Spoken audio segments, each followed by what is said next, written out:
Hey guys, this is mckgamer here with it's not exactly new, but it's just it's a new series, and it's called The Uncle Who Works for Nintendo. Now, that may sound like a really silly title, but this game is it's I've heard that's pretty freaky, so I don't know much about it except for that's a text-based horror game. So, let's read the disclaimer here. It does not make use of screamers or jump scares. Sound effects are used for tension and atmosphere. Some playthroughs may encounter plot points concerning a possible suicide. Thematically, many aspects of this game may recall emotional abuse experienced by children at the hands of adults and, very often, other children. Uh, I didn't get on that. I had a very good childhood.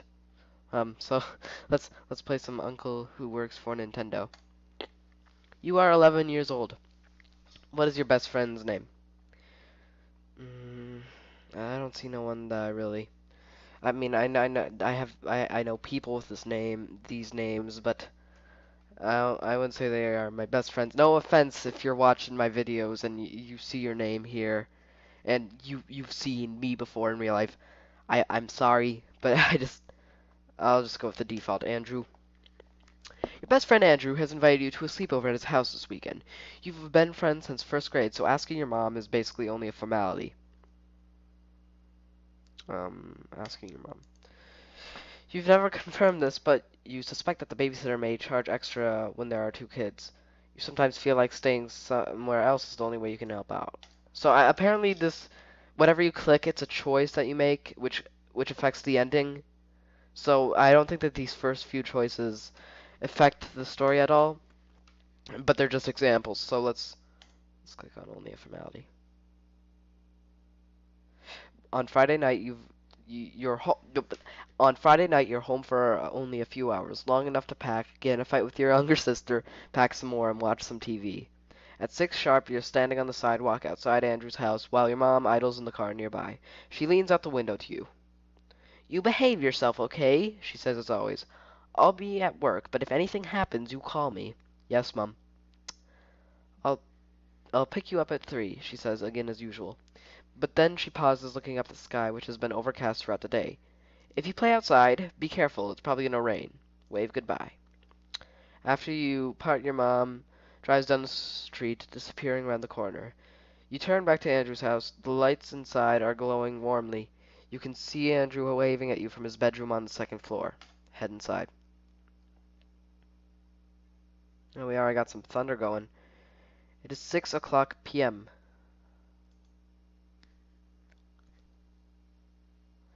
Andrew's mom meets you out just inside. Hello, she says. Dinner will be ready in just a few minutes, but you can drop stuff off in the den. You and Andrew are camping out there tonight. Cool. Cool. It's the 90s and 80s, I guess, because this is the time when Nintendo was huge. I don't know if it took place today. I think it it would be called The Uncle Who Works for Microsoft. Yeah, even though I really don't like the Xbox. I still like Nintendo, so but it's supposed to.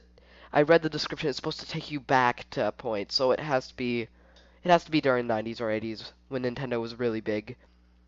You drop your sleeping and overnight bag like I mean I'm sorry. I'm going to keep. I should have interrupted myself like that.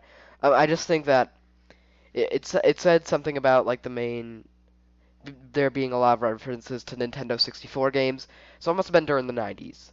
Something like I'm sorry. I'll stop interrupting and we can just go on. You drop your sleeping and overnight bags in the corner of the den and then pause to take a look around. Behind the couch, a grandfather clock is ticking softly. Through a set of patio doors on the far side of the room, you can see the sky is just as gray as it was when your mom left. Framed pictures line the walls, and over the dark fireplace hangs a monstrous pair of antlers from a buck that Andrew's dad shot years ago. And of course, there's the big screen TV. Oh yeah. Sometimes it makes you uncomfortable how much nicer Andrew's house is than yours. Anyway, you drop your sleeping and over. I mean, wait, no, I already read that.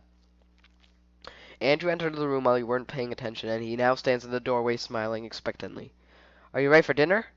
Yeah!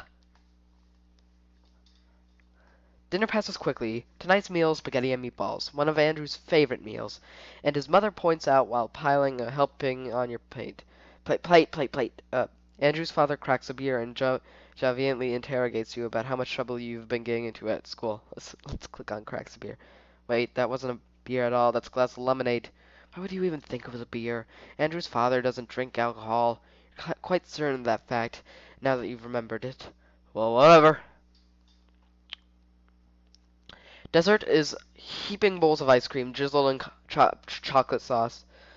You can't even finish yours. Yum. The grandfather clock in the den chimes. So it's 7 o'clock now. Oh, jeez. How did that scare me? I'm just expecting, horror stuff, so I guess that even the tiniest noises can make me jump. You go along now, says Andrew's mom, smiling from her side of the table. We'll clean up in here. Let's go get the TV ready, says Andrew. The two of you leave the dining room and head upstairs. Andrew's room is immense. What is this background?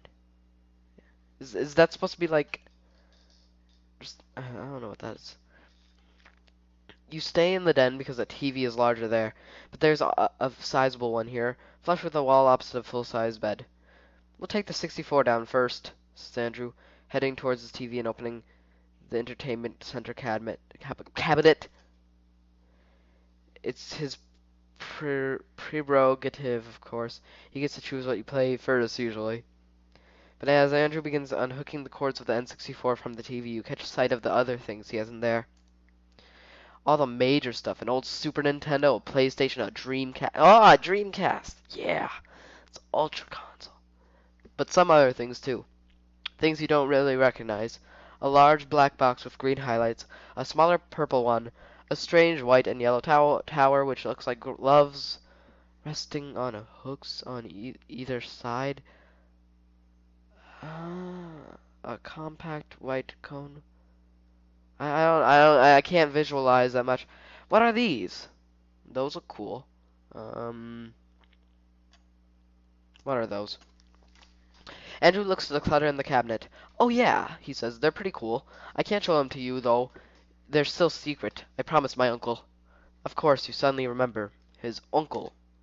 The uncle who works for Nintendo.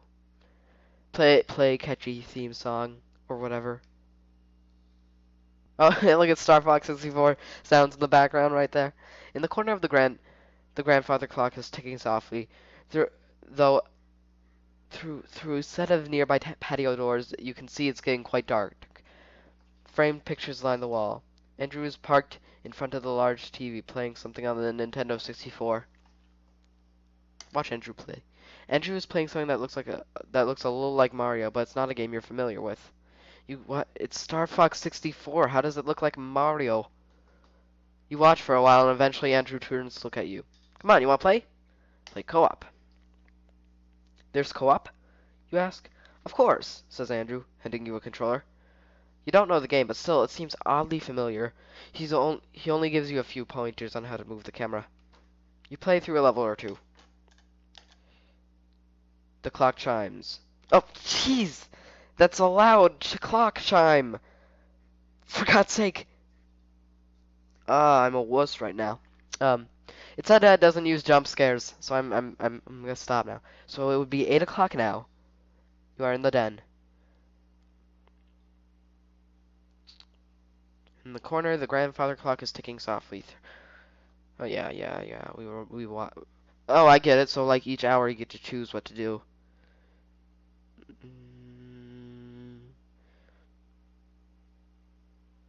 uh, think about Andrew's uncle. It began with Mew. You didn't believe him at first when Andrew came to school one day and told you he finally caught Mew. Prove it, he said. So he pulled out his Game Boy and showed you. There it was, Mew, the 151st Pokemon, available only to promotional events, somehow unlocked on Andrew's game. It's really strong, he said. It KOs every enemy in one hit. Alright, so I know that Mew was only available at promotional events, but there's ways to, like, glitch your way to get Mew, and he does not KO every enemy in one hit. Maybe they level it up a ton at the event so that it is like that. I mean, it was like it's whatever level the Pokemon you replaced with. If look up the Mew glitch online, or you can use a Game Shark, and you can catch Mew, and you'll know that he isn't that strong. I guess that the people at the event probably leveled Mew up, like automatically leveled him up to like 255 or something, so that he's super strong. I don't know. He's like every other Pokemon. He has a leveling system. Andrew demonstrated this claim at recess when you and some other friends linked Game Boys to do battle. You were the first one down. No one else got a single hit on Andrew's Mew. You asked how Andrew managed to get. Let's click on no one else. In a few days, everyone had quit playing Pokemon at recess. The allure had faded. They were like, I'm not going against that crap. Managed to get it. All right. Oh, my uncle got a job at Nintendo, said Andrew. You were walking home together, past one of the construction crews. Andrew lived next door to you at the time. Oh. At the time. Wait, this couldn't have been too long ago. When did Andrew move? There was something nice about being neighbors. Construction crews. There had been a storm not too long ago. Trees were down all over town. Buildings had come. Is my phone ringing? Sorry. You were standing at an intersection with Andrew as a truck rumbled by, loaded with ragged tree trunks. What a bad storm. Oh, my uncle got a job at Nintendo, said Andrew. Oh, no, we already read this. I'm sorry. He also got me this new Game Boy, said Andrew, pulling it out of his pocket. You hadn't noticed it earlier, but yes. Andrew now had a sleek new Game Boy Color. Okay, so this does take place in the 90s when the Game Boy Color was new. Until today, he had one of the old ones, a big gray brick like yours. No, I don't have a gray brick. I have a gray brick and another brick which is see-through, and two advances. I'm gonna stop bragging now. This one's a special edition, said Andrew. Isn't it cool? You agreed. You snap out of your reflections. Snap. I don't know. You're gonna. Alright. In the corner of the grandfather. Blah, blah, blah, blah, blah. Let's go to the bathroom. I need to take a whiz. You head to the bathroom and from the den. There's a shower, a linen closet, and a toilet. Let's check out the shower. The shower's pristinely clean. Are you done here? A linen closet filled with large fluffy towels and washcloths. You're not sure why you looked in there. Are you finished? It's like the game is telling me, are you finished? And a toilet. You don't have to go right now. Are you done here? Okay, whatever. Go back. You head back to the den. I'm working on a video. Hey, don't worry. You can go. The clock chimes. You are in the den. Andrew's mother bustles into the room holding a large ceramic bowl filled with popcorn under his arm. How are you kids doing? She asked. Good, said Andrew, his eyes not moving from the television. I hope you're having fun, says Andrew's mom. Here's some popcorn. Extra butter. Oh, wait, so what is it now? Well, what time is it now? Alright. I hope you're having fun, says Andrew's mom. Here's some popcorn, extra butter. She places on the floor by Andrew. Okay. Almost immediately, Andrew is shoveling popcorn into his mouth. Meanwhile, the mother smiles first at him and then back at you. There's sodas in the kitchen if you get thirsty, she says. And some pizza from the other night if you get hungry. Thank you. I'm gonna be polite. I'm a good boy. She looks at Andrew. Your father's gone to bed. I'll be there soon myself. I want you two to keep it quiet, all right? Yes, Mom, Andrew says tiredly. Oh, and yes, before I forget, blah, she adds. Your uncle called. He suddenly has some business here in town tomorrow, but he's driving in early. He'll be here around midnight. For the first time, Andrew stops playing his game, stops eating popcorn, and turns to look at his mother. Okay, he says. I want you to welcome him in. He'll be very tired and very hungry, so offer him something to eat before he goes to bed. Okay, Mom. Good night, kids. And with that, she's gone. And what time is it? 9 o'clock. So I'm guessing that as hours pass, you get closer to when the uncle arrives, and when the uncle arrives, something has to happen. Ask about Uncle's visit. So why's your uncle coming? Andrew shrugs. Business? But I thought he worked for Nintendo. He does, says Andrew, frowning but not looking away from the TV screen. He's really important here. Does Nintendo have a lot of business here? Why else would my uncle be coming? Andrew says, as if you asked the dumbest question in the world. Oh, what sort of business? Andrew pauses the game and turns toward you, visibly agitated. How should I know? I don't work for them. Right now he's not quite yelling, but you think if you keep pressing the subject, he might. I'm not sure I believe about your uncle. No, I don't want to say that. That's mean. Sorry, I was just curious. Oh, look, it's Mario Kart 64 music now. That's cool. You drop the conversation in silence. In the corner, the grandfather clock is ticking softly. Through a nearby set of patio doors, you can see that it's fully dark outside. Frame pictures like, we already read this. I keep forgetting. I keep thinking that this is just another paragraph. Remember your own Mew. I had a Mew. You got your own Mew eventually. Yeah, I used the glitch like every other person who had Pokemon Red and Blue. Another friend that had a Game Shark, which I don't use the Game Shark to get Mew. I use it. I at least need to have some challenge to get Mew. Whatever. It's just the game, and I'm playing the character here, so I shouldn't. It's not my life, which you borrowed one day. You spent that entire night unlocking every Pokemon you couldn't obtain in your copy or hadn't yet traded for. I have a Game Shark, but I don't use it to cheat. I use it just to screw around with the game, including Mew. It didn't one-hit KO most enemies. It was incredibly weak, and you shamefully cheated the game further to make it strong enough. It even looked different from Andrew's. Your Mew was small, even cute, standing there with its round, cheerful eyes. But when Andrew had wiped out everything at school, it had looked completely different, compact, snarling, fierce. You asked him why. What? He said. That had been here in the dead. Oh, that thing. It had been a while since anyone had talked about Pokemon. Well, my uncle got me a special edition Mew for...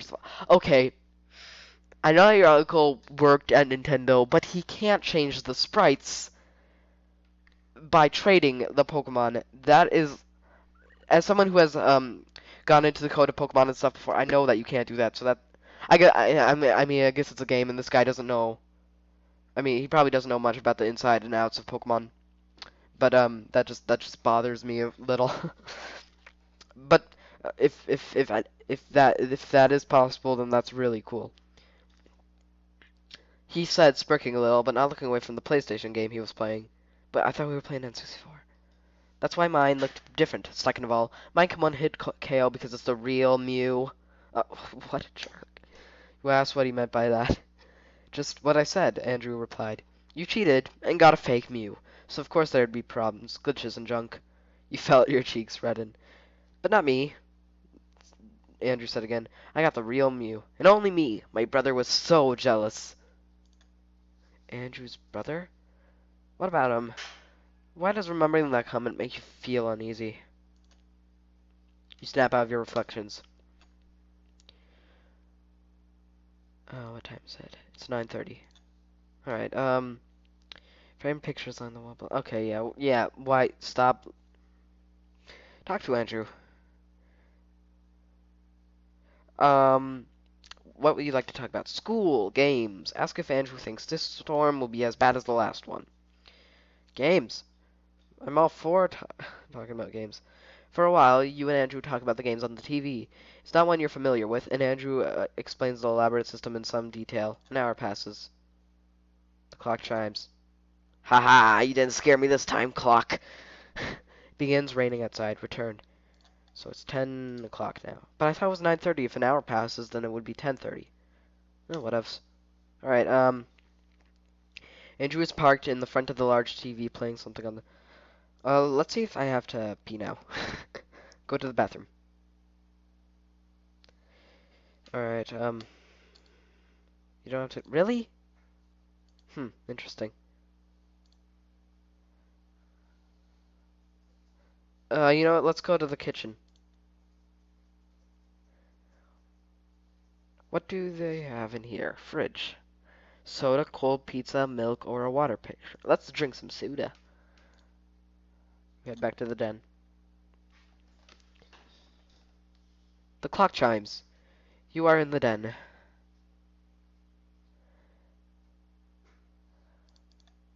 It's 11 o'clock. Cool. Um, you feel like okay? Now I drank the soda apparently. That makes sense. Toilet. You go to the bathroom and wash your hands. Are you done here? Go back. What? I think that may be my phone. Oh no, okay. Back to the den. What do I do? Bowl of popcorn. Can full of popcorn. It's buttery and delicious. Let's talk. Just never mind. Watch Andrew play. My uncle will be here soon, says Andrew, looking at the clock. Should we get stuff ready for him? Let's play just one more game, he replies. You pick.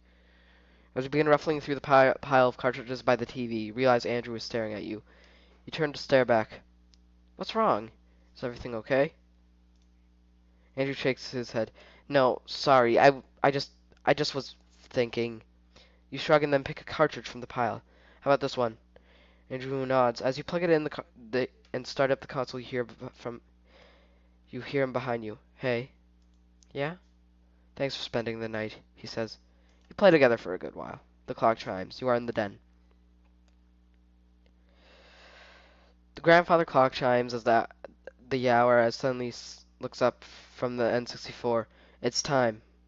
Time for what? Oh, jeez. The atmosphere is killing me in this game. Alright, that's him, says Andrew, standing up. I should go let him in. As he leaves the den, you realize you could follow, but a part of you feels like being scarce for a bit. Let's follow him. The knocking continues persistently as you what the what noises as you follow Andrew to the front of the house. Outside the pebbled glass of the front window, you can see a tall, dark shadow. Andrew goes to the door and does the deadbolt and cracks it open.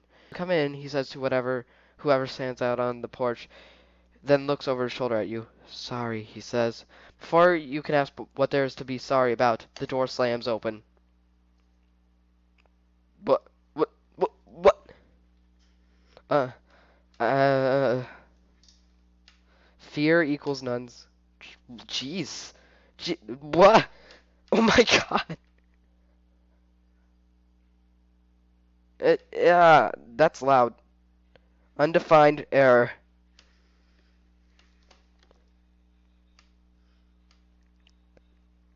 Go. Stop. Stop. Stop. Stop.